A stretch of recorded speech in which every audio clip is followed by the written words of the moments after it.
Deepa, thank you for coming on the podcast. Thank you. Let's just dive right into it. Let's talk about panic attacks and anxiety attacks and kind of some things that you can do to interrupt the pattern because it's something that so many people experience. And I would say even more than ever before, people around the world are suffering from panic attacks. Yeah, sure.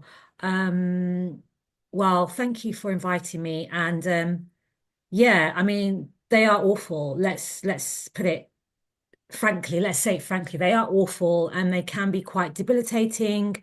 And they can interfere with your life, with your daily living. And the reason I say that is because I too have experienced it and I work with many people who do. Um, and yeah, I mean, it's very easy to interrupt the pattern of an anxiety and a panic attack. And that's exactly what it is. You've said it exactly the right way. It is a pattern. And it's something that is has developed in the body, in your physiology, um, through an event in your life. And I don't really like to use the word trauma because I think it's overused and I think it's a word that just gets really, really overused. I think it's more, like you say, a pattern. And yeah, I mean, it's very easy. The one thing that I would say is that, I'm not a doctor, but what I have done is have been through it myself. And so anything that I say today and any advice that I give is always, people have always got to, you know, veer on the side of caution and check things out for themselves. But however, I do believe that you can manage it and you can manage it in a very short amount of time. It doesn't have to take years. You don't have to spend thousands and thousands of pounds on therapy. You don't need to succumb to the fact that you've got to take medication for the rest of your life. Um, I come from a very holistic place, but I do believe that medication has its place, likewise therapy. However, I don't believe that you have to rely on these forms to quote fix yourself. Um, yeah, that's where I'd like to start off really, because I know that, a lot of people that I've sort of worked with and who talk to me, who come to me say they have spent years in therapy, Mhm. years on medication, which quite frankly doesn't suit their body. They end up feeling like a zombie. They can't sleep. There's so many side effects. And the way that I work with my clients and how I've worked with myself doesn't really involve any of those side effects Mhm. because it's a very natural way of working with your body and understanding how your brain works first and foremost. Yeah, that's a great place to start with panic attacks and I would love to delve deep into like your story and kind of how you were able to get on the other side of all of this, if you may explain a little bit. Yeah, so I had my first I when I think about it and look back at it, I had my sort of first conscious panic attack in my early 20s. So about 20 odd years ago. But I think subconsciously when I was about 7 or 8, I think I had one, but I wasn't really aware of what it was. Um, and I think when you're that age, you're a child, you're playing around, you're not really kind of consciously aware of what's kind of going on. But I would say in my 20s, yeah, it just happened out of nowhere. And I think sometimes that is what happens when you're in the middle of of life. It Mhm. kind of smacks you in the face like anything. Yeah. And I was at work and I would say my work was kind of stressful, not overly stressful. And then just in the middle of the day, I just got hit with this massive thing and I had no idea what was going on. My body just kind of went, it was like I entered a different realm of consciousness, let's put it that way. Hmm. Something bigger than myself, happened that sort of overtook my whole body and my physicality. And I didn't know what was going on. And all I could think of was like, what is this? Am I going mad? Am I going mad? Am I going mad? Because the world just seemed completely different. It's like it totally went on it, upside down. Mm-hmm. And I am a yoga teacher, and I was a yoga teacher back then. I still am a yoga teacher. And my first default was, I've got to breathe. I've got to breathe. But I will tell you that that did not help. And that's quite a controversial statement as a yoga teacher. I'm not saying breath work isn't important. It's so important, but I will get back to the reason why it didn't work. Mm-hmm. Um, and all I could say to myself was, I need to sit down. I need to sit in meditation. I need to sit. And I went home. I left work. I said to my boss, I don't feel well. And I sat down. I was like, I just have to breathe. I have to breathe. But it just wasn't helping. And I Mm-hmm. was thinking, am I hungry? Should I go for some caffeine? Should I go for some Lucozade? I went for all those things that were just so not the right thing. Mm-hmm. Then I let it pass and I was like, okay, let me just let this pass and see what it is. And then it just kept happening. Mm.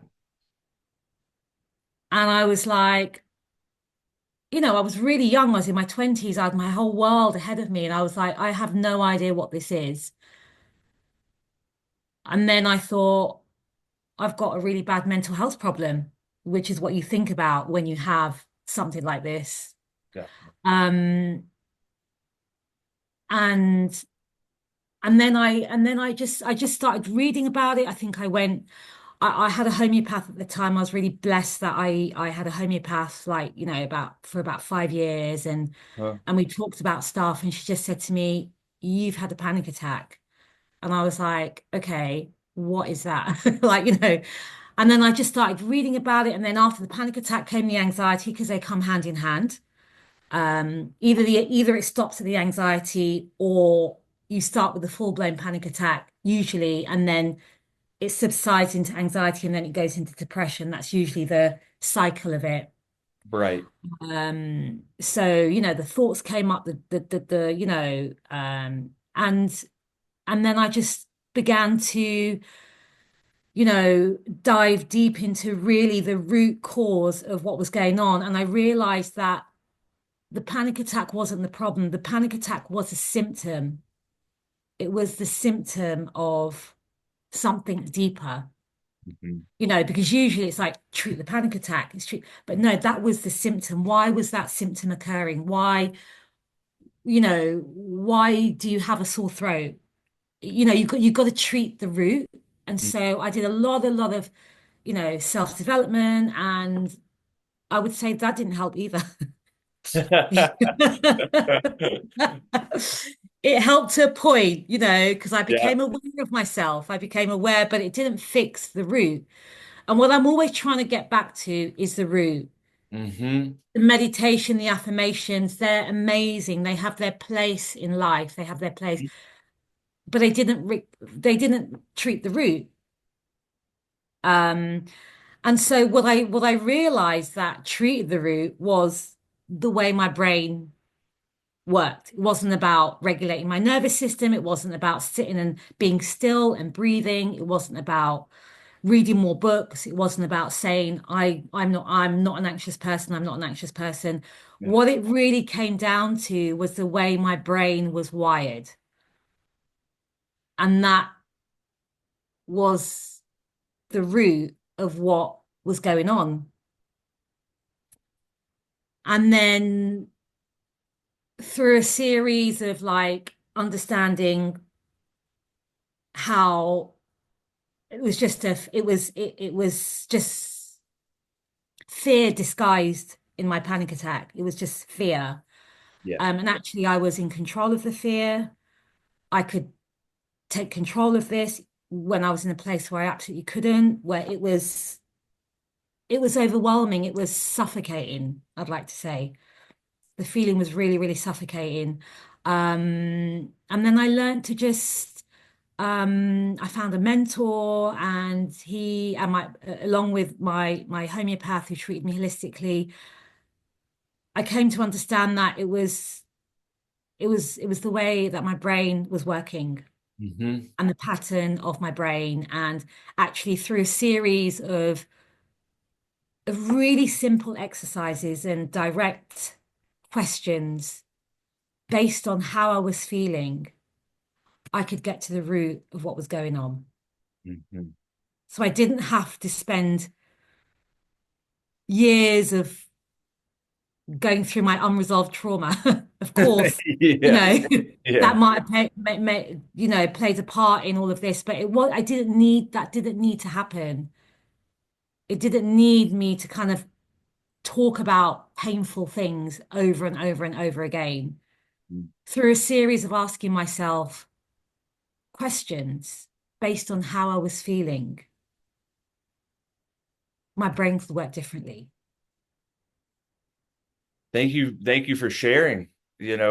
I think there's a lot to unwind there because I believe it's very important to know that people have different pathways of getting well. And so for some people, certain things really work, like CBT and Yeah. meditation or affirmations. Mhm. For you, what really unwound it was the questions that you were asking yourself and learning how the brain works. And so I don't think most people realize how, if you've never experienced a panic attack, you're lucky, because it is one of the most debilitating things that you can ever experience. I suffered from grand mal seizures in the past, and there's a similar feeling as having a grand mal seizure as in a panic attack because there's a frightening aura, and as you said, it completely even changes your consciousness. It's like Yes. a tunnel that's closing in.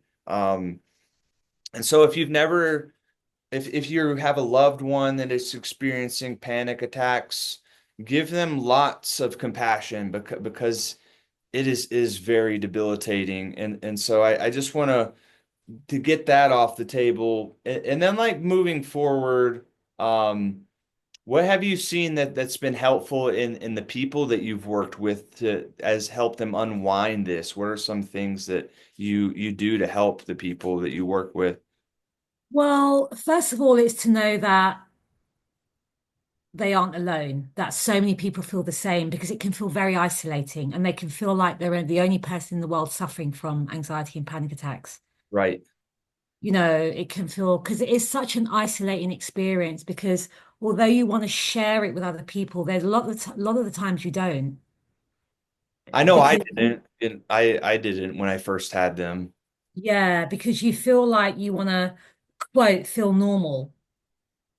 And that's such a big area to unpack that feeling. But actually, it's something that's experienced by millions and millions of people. So the way that I work with people is I really get them to because there's a lot of shame and there's a lot of guilt and there's a lot of emotion involved in suffering with anxiety and panic attacks.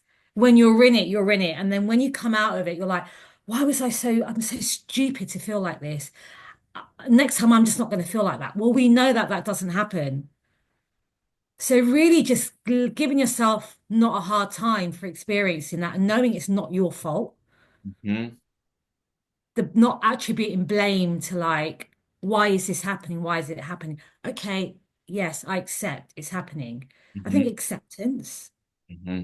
awareness. It's a hard thing to accept, though. Yeah, it's a Very very hard. hard thing to accept. And it's not the first thing that, people don't go, oh, I accept I have panic attacks. Because the first thing you want to do is go, why me, and run away from it because there's a fear in the body and all you want to do is run. So you Yep. can't accept it.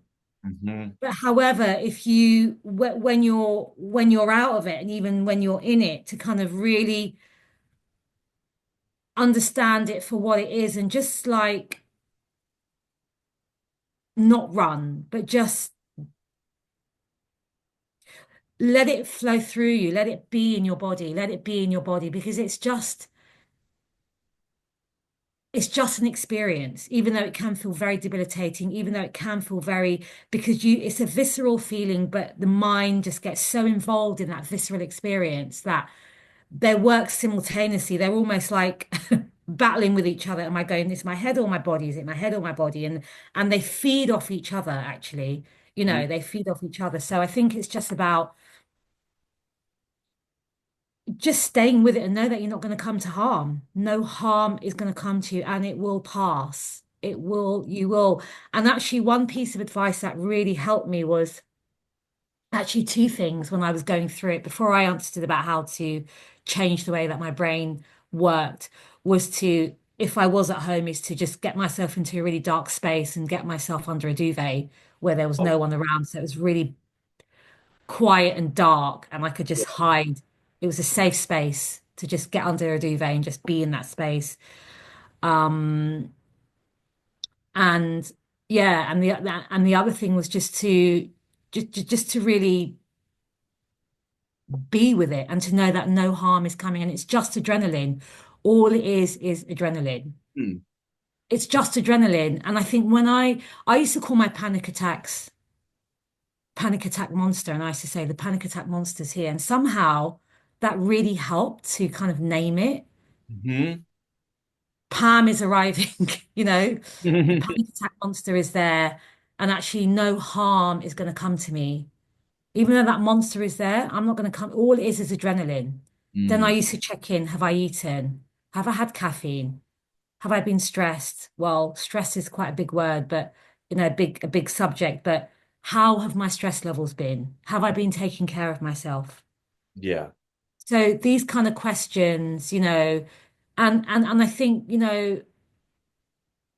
I realize that if you do suffer with anxiety and panic attacks, you tend to be very sensitive and you pick up on a lot of energy and other people's energy, and you it can be quite challenging to separate, you can be very sensitive and you can pick up things and um and feel quite not like you're being attacked, but you can just take on a lot of stuff, you can take things personally. That's the word, take things personally. And actually it's about really protecting your boundaries and your space Hmm. Yes. and knowing that we are human Hmm. and it's okay to have these linear feelings where, you know, some days are better than others, but the exercises that I now do keep everything just a little bit more level. Of course, we're going to fluctuate, Yeah. in the days, but actually, you're human. We're human. Yep. And it's okay to feel like that. It's okay to feel, overwhelmed, but actually, you can control it and to know that you can manage it. And that's how I kind of work with my clients, actually, just to really give them that, yeah, they don't have to feel like they're an alien in the world, even though they feel like an alien in the world, if that makes sense. Yeah. Yeah. That makes total sense. And I feel like that you actually get stronger from these situations. Like, yeah, it's god awful when it's happening, but like I found I'm mentally stronger for a lot of that anxiety and that time frame when I was having more consistent panic attacks, that it actually turns you into like a more resilient person on the other side of that. Yeah, it does. And it might be very challenging and difficult to hear this, especially if, people are going through heavy periods of anxiety and panic attacks. They are happening for a reason. Hmm. They are happening, yes, to you, but they are happening for you. And, with the people that I have worked with who are on the other side, they can see, they can, and it does sound like a cliche again, they can feel grateful for the lessons in those attacks because it has given them a way to really fully understand who they are and connect to who they are Yeah. and live more true to who they are. Even though it might feel debilitating, but when you're on when you move through it and you understand the reasons behind it, it it it takes you on a different trajectory, really. Yeah, it certainly does. And I I think that yeah, on the other side of that, once you do find the tools in your tool belt, that then it's like having I feel like when you have all of the different tools and you find out which ones work for you, and you also Yeah. have the knowledge, which is very important. Like you said, you know about the brain, what's actually happening, and you could begin to overcome that. I just want to ask, perhaps do you know of like I have a sense, but I'm not sure of the statistics, but like how many people actually experience panic attacks like globally? I just have the sense for some reason, like in 2025, it feels like it's skyrocketing personally. I don't know if that's true or not. It is. It's skyrocketing, and I think there's lots of factors that contribute to that, family pressures, financial pressures, Hmm. health. I think it's becoming very, very common. People will often say, "No, I feel too anxious, no, I'm too scared, no, I've got anxiety, and there's so many different pockets to it. Anxiety is like an umbrella, but there's like health anxiety, there's physical anxiety, there's, you know, even though it covers a whole broad spectrum, but I don't know the statistics by heart, but I know that it is increasing. I mean, I know in London it's like millions. Yeah, it's such a big problem. And I have a lot of sympathy for the younger generation because I know when I was growing up as a kid, things were quite a bit more stable in the world. Um, there wasn't as much like political turmoil and like, all of this tension and anxiety. I feel for the younger generation Yeah. because I've luckily been able to work through the other side, but they're not don't have quite as much life experience. Um, and so yeah, I just have to say, like, if you're young and you're experiencing panic attacks, know that you're not crazy, number one. Mhm. Know that like there is a lot of crap going on in the world right now, but I want them to know that if they go within, if they change their focus from an outward focus to within, that it is possible to change. So, how about yourself? Yeah, I definitely agree. I mean, it's starting very early in children. I mean, even in schools. Yeah, Like yeah. I remember going into a school and doing some work with children, and I asked the room full of kids, there's about 40, 50 kids, and I said, "So who here has headaches and stomach aches?" And the majority of them put their hands up, and we know that that could be a symptom of high anxiety. And I think it's becoming so common that again, it can manifest itself in so many different ways. Hmm. But also as parents, it's really important to understand that you're not alone. You know, as a parent, there's so many children experiencing it. Even as an adult, you're not alone. And you absolutely definitely it does not have to be your default in life. That you don't have to be thinking, this is my life. I gotta wait. This is just my life now. This is just my life. No, it does not have to be like that. You can change that. It doesn't have to take years and years and years. It can just take weeks, even days. It can Yes. shift very, very quickly. And I even do work with my own children because they are highly anxious. Hmm. Naturally, they go to school, they're Yeah. in a system, their body, they've got to perform, there's pressures. Hmm. And I work with them, and you can work through it. It doesn't have to be your default in life. It doesn't have to be that way. And I love that you said default because what came to me was what's called the default mode network and in the brain. And essentially, that is our self-talk network. And by changing your self-talk, regulating and managing your self-talk, I found that very helpful. Is, oh, okay, I'm not crazy. This is just my brain is wired for survival, Yeah. and therefore I took away the guilt and the shame that, oh, okay, it's doing that to protect me, but it does it so much so that it becomes detrimental. But if I change my self-talk, and my default mode network, then things can really change, like you said, pretty quickly. Yeah, and you don't feel so, because if you think about how you feel when you have, you've experienced a panic attack or an anxiety attack, and that is your default, it is exhausting. Hmm.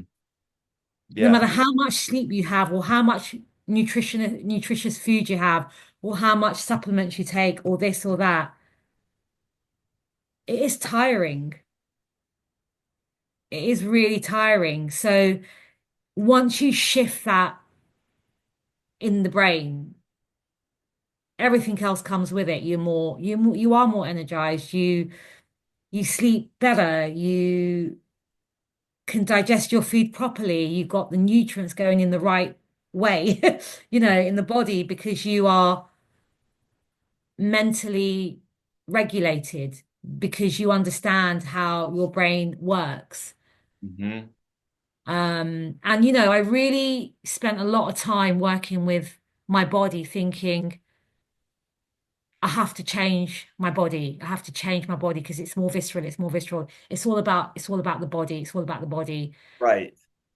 And actually, I realized that it was about the brain. Yeah.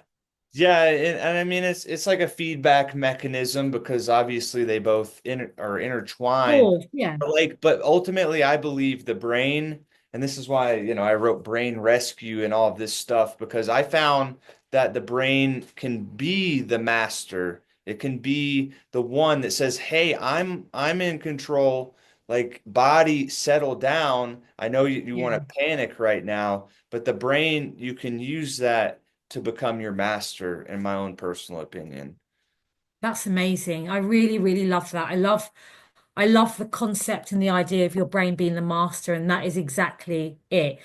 And then everything works in harmony, your mind, your body, and your spirit, right? It just works in Yeah, harmony. But your brain being the master is definitely, it's powerful. it is. It is super powerful, and I remember dealing with addiction. Um, when I was having panic attacks, the first thing that I gravitated towards was I don't remember if medical doctors gave me the Xanax or I just bought it off the street, but that was the worst thing I could have done is I started to take Xanax because it seemed like the immediate quick fix, but then that has its own devastation.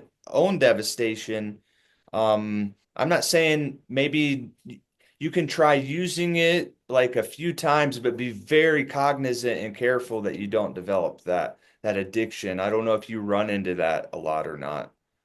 Yeah, I mean, I do. I know that people here in the UK and globally, who I work with, they are quite into beta blockers, because the beta blockers stop the experience, the physical kind of heart palpitations and stuff. But I think even then, so many people tell me how awful they feel afterwards, how they're just not themselves. They're not clear in their thinking. And even if they can't sleep and they take sleeping pills, that they feel monged out, they feel so tired.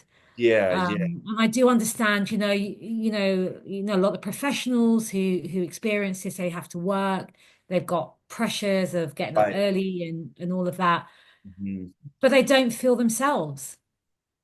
They're working on a treadmill that's not stopping. Yeah. And like numbing yourself. I understand I understand why people are so drawn just to numbing themselves and putting things off because I went down that for many years, just Yeah, just numbing and numbing and numbing. But like ultimately, I think it's just so beautiful to be personally to be on the other side of all of that. I'm not saying I still have, mental health is a day-to-day thing, and there's days exactly. Yeah. suck like still. And I actually had a panic attack a year ago, or I mean not a year ago, about a month ago actually. I got out Mm.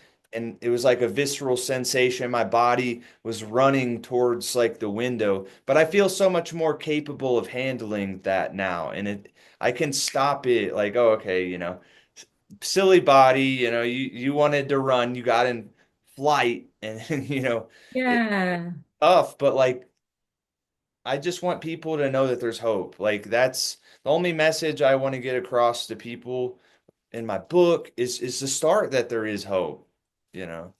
That's exactly it. And you hit the nail on the head again, saying that you've experienced it a month ago recently. Mhm. I experienced those feelings of anxiety. However, you and I know how to manage it, how to reverse it, how to stop it. Mhm. You know, it's what you have that you can use because you know that experience and you know, here it is again, my old friend revisiting.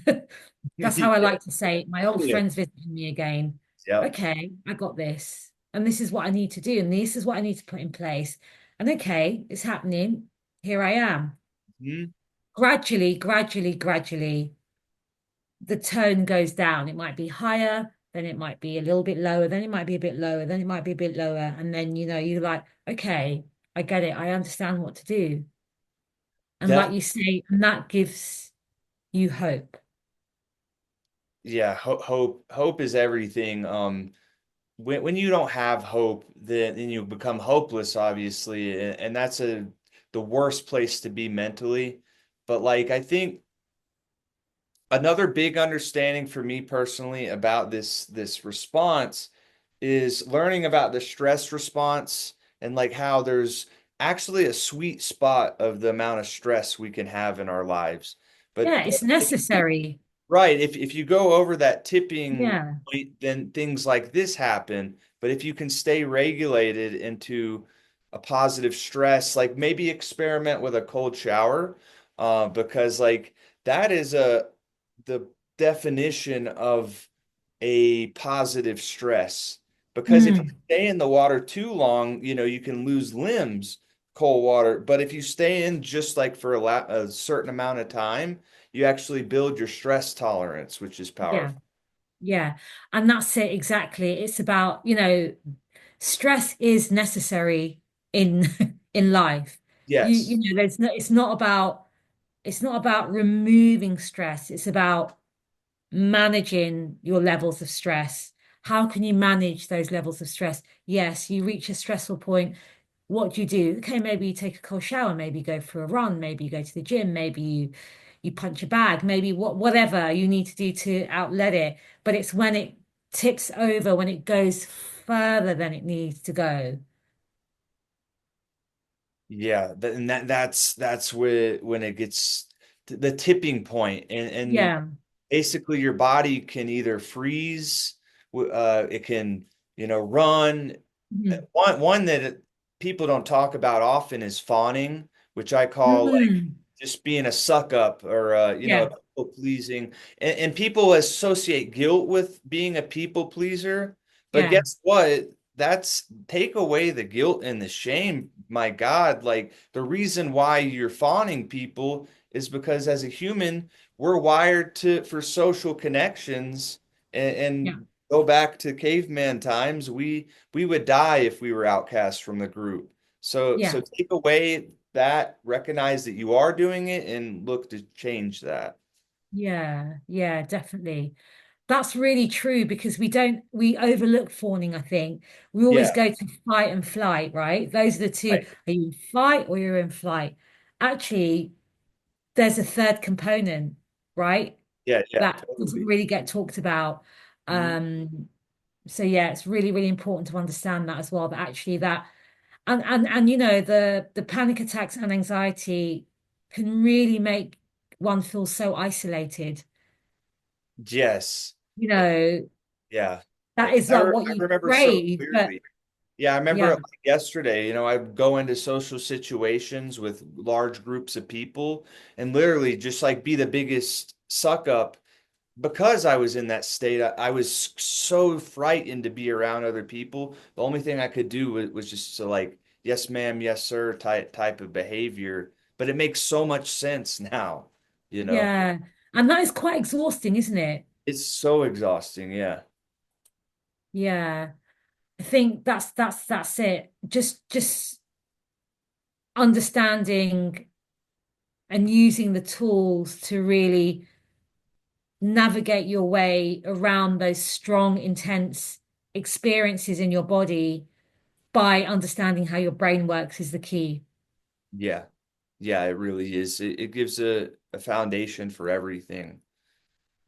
It really does. And luckily, I've been able to study concussions and understand that at a deep level that uh, because I knew when I lost my mental health, it really felt like I was losing my mind, but like I was, but then you can regain back your mind. Like you can technically lose your mind and go into like psychosis or panic attacks, but just because you lost it doesn't mean that you can't get it back for a little bit. Exactly, exactly. And that's initially what it might feel like that you're in a altered state of consciousness, call it psychosis, call it panic attack, call it depersonalization and derealization, which is what can happen when you're in that state where the Right. world just seems completely removed and far out from your quote normal reality. A lot of people experience depersonalization and derealization in a panic attack where they feel very spaced out and very like, I'm not here, I'm here, I'm not here, you know. But actually knowing that that is part of you're sort of coming into a new identity in that space, Hmm. that what I found having experienced it myself and working with countless other people is that that is actually you're moving into a new you as you experience that, even though it's so frightening Yeah. because you're kind of there's a conflict that's happening between you and you, you know, Yeah. you and you. It's like, yeah. So, and that makes everything feel a bit like, you know, the world just seem like, hold on a minute, because you don't know the reality from reality. Mhm. But know that you are stepping into something new as you move through it and as that, as you come out of it and you understand it and you understand yourself. It's just, you are connecting to yourself a lot more. Absolutely. And panic attacks don't discriminate. So I think that's an important thing for people to Yeah. understand is you could actually there's people that have billions of dollars. I think of Avicii, the guy who quote unquote had it all, but ended up accidentally or committing suicide or whatever like that. So it doesn't matter where you are in life, just know that panic attacks don't discriminate, but that, like you Mm, said, that new identity that you can create in all of this is can be a blessing in disguise. definitely. Definitely 100%. Yeah. And that is again, panic attacks do not discriminate. No, not at all. I would say you're lucky if you experience them coming on the other side of it. Yeah. That actually you are coming into your more authentic self. That new identity. It doesn't want you to hold on to something that isn't true to who you are. Hmm. Hmm. You are coming into something more, more connected to who you are. Yeah, yeah, absolutely. And um yeah, I've loved this conversation. I would like you to let the listeners know I how they can reach out to you and where they can find you. So I am on two platforms at the moment. I am on Instagram on the EQ anxiety page. That's my Instagram handle, the EQ anxiety page. And I am on TikTok, Panic Attack Management. Awesome. And thank you very much for doing what's much needed work. I'll go as far as and say, not from a religious standpoint, but it's God's work. So thank you for what you do. And yeah, anybody that's listening out there, reach out to her if you're looking for a natural and holistic way to rewire your brain and become stronger on the other side of panic attacks. Thank you so much. You're welcome.